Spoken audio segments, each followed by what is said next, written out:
कौन? गेब्रियल मेरे साथ काम करता है, तो ऑफिस में होना चाहिए उसे। कोई काम था क्या?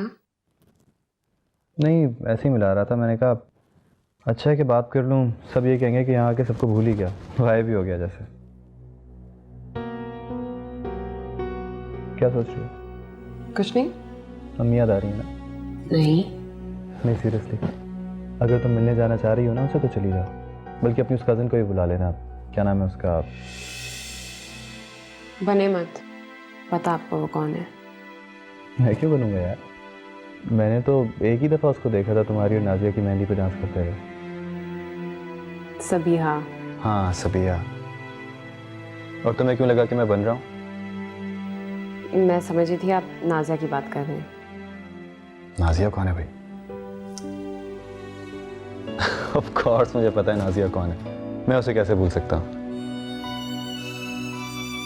अच्छा सीरियसली, तुमने उससे मिलना है तो चली जाओ। क्यों? यार तुम्हारी बेस्ट फ्रेंड है, शादी के बाद तुम उससे मिली भी नहीं हो, शायद इसीलिए खोई खोई रहती हो। नहीं, ऐसी कोई बात नहीं है।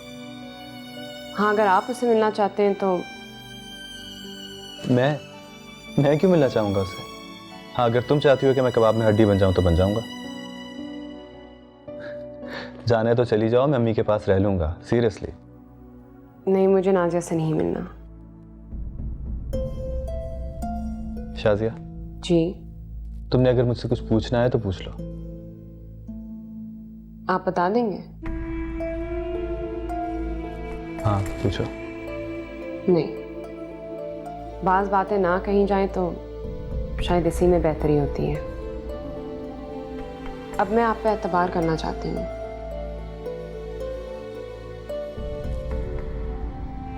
शाजिया तुमने मुझ पर एतबार किया, तुम्हारा बहुत बहुत शुक्रिया। अब मैं वादा करता हूँ कि तुम्हारे एतबार को कभी ठेस नहीं पहुंचाऊंगा। Thank you.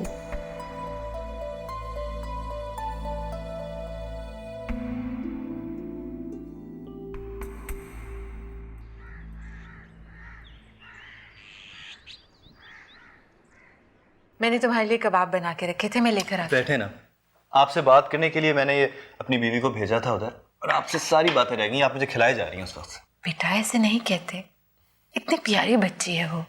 है तो प्यारी बच्ची, लेकिन आ गई। वालेकुम सलाम। मुझे बता देती मैं खुद ही लाता ना तुम्हें। कोई मसला नहीं हुआ, टैक्सी में आई थी मैं। हाँ भाई, यहाँ कोई आए कोई जाए, मुझे बताने की क्या जरूरत? मैंने भेजा था इसको जी। वाह, क्या स्टाइल है अपने बाप से बात करने का, अपनी मर्जी चलाने लगे तुम। गलती मेरी थी, मुझे आपसे पूछ के ही जाना चाहिए था। मैं तुमसे बात नहीं कर रहा हूँ। ये मेरी बीवी है, जरा तमीज से बात कीजिए इससे। मोइज, प्लीज आप नाराज मत हो, आइंदा हमेशा आपसे पूछ के ही जाऊंगी मैं। ज्यादा चापलूसी की जरूरत नहीं है। ये बताओ कहाँ गई थी तुम? मार्केट गई थी थोड़ी देर के लिए। टैक्सी पे आ रही हो? जी। दिखा दिया ना अपना चाल चलन।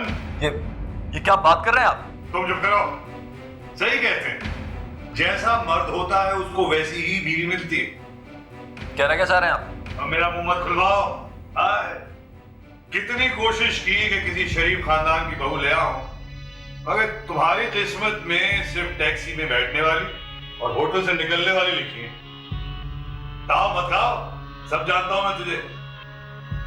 जहां कोई खूबसूरत लड़की देखी फिसल गया। जितनी लड़कियों से तेरे चक्कर हैं, पारसा औरत तो मिलने से रही तुझे। आफ्टर ऑल आपका ही बेटा, कुछ असर तो आएगा ना आपका मेरे ऊपर।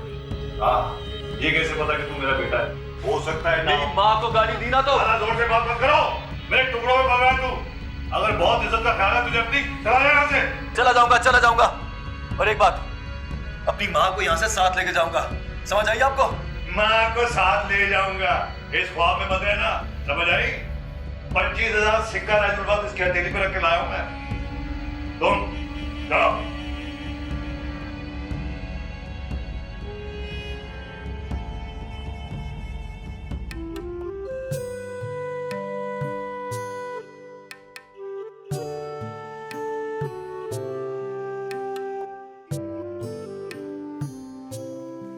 कोई आ रहा है?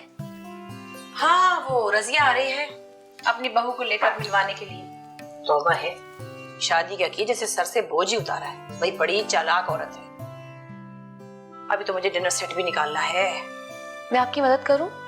नहीं नहीं, तुम रहने दो, मैं खुद ही कर लूंगी। तुम यूं करो कि तुम सुबह 8 बजे की फ्लाइट है, तुम अलार्म लगा लेना, 6 बजे उठ जाना, 7 बजे तक निकल जाना एयरपोर्ट। हाय अम्मा, अम्मी को हमेशा हैरान कर देती है गलत टाइम बता। हैरान क्या, वो तो परेशान ही करती है। हमेशा अपने बताए हुए वक्त से पहले आ जाएगी और सामने वाले को शर्मिंदा करेगी। तुम्हें इससे ज्यादा बात करने की जरूरत नहीं है। बड़ी चालाक औरत है भाई, वो एक अच्छी बात के भी 10 बुरे मतलब निकाल लेती है। अच्छा, और तुम्हारे जहेज के सामान के साथ मैंने कुछ चीजें रख दी, पूछे तो कह देना मेरी अम्मी ने दी। जी। तुम्हारा जोड़ा और जेवर तुम्हारे कमरे में निकाल के आई थी मैं, वही पहन के आना उसके सामने जरा। अब जाओ तुम लोग आराम करो।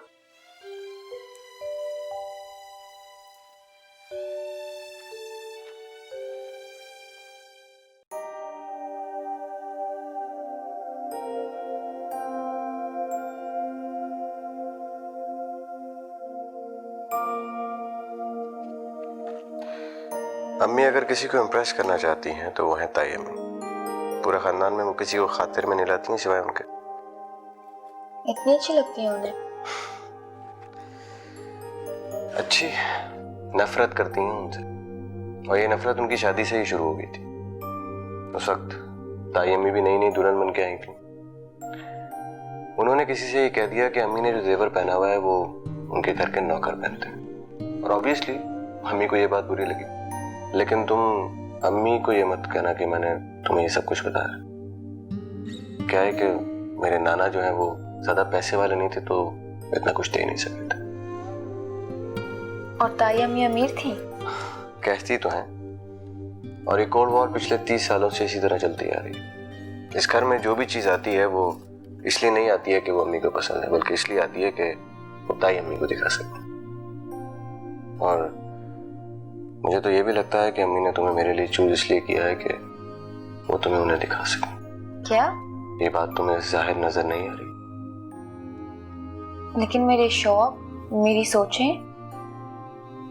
तुम्हारे शौक, तुम्हारी सोचें, ये कहां से आ गए बीच में? कुछ नहीं। आप क्या कह रहे थे? हाँ, तो मैं बता रहा था कि वो शादी में जो तुम्हें गोल्डन जोड़ा मिला था वो ताई अम्मी ने ही दिया था। वो जिस पे प्राइस टैग लगा हुआ था? हाँ, जिस पे प्राइस टैग लगा हुआ था। ताई अम्मी अक्सर ये हरकतें कर देती हैं और अम्मी उनको अच्छे तरीके से जानती हैं, इसलिए तुम्हारे लिए उससे भी महंगा जोड़ा और ज्वेलरी खरीद के पहले से ही रख ली थी ताकि उनके जोड़े की कोई अहमियत ही ना रहे। अब ये सब तो तुम्हारे लिए है, अब ये देखना कि अम्मी ने ताई अम्मी की बहू के लिए क्या लिया। लेकिन क्या ये सब सही है? सही तो नहीं है, मगर क्या करूं, एक ही तो शौक है अम्मी का। अब अगर मैं पूरा नहीं करूंगा तो ऊपर वाले को क्या मुंह दिखाऊंगा। जी।